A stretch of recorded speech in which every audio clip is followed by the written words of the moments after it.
You can print job information by turning on Output Job Settings in the GSP-Plot Print Options dialog box. When Output Job Settings is turned on, the word Settings appears to the left of the job in the GSP-Plot window. When the job is printed or output to a spool file, it includes information about the job to the left of the print target.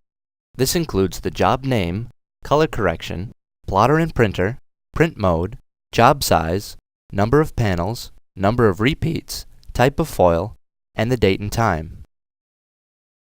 No additional vinyl is used when printing the job setting information. Printing occurs in the unused margin at the start of the job.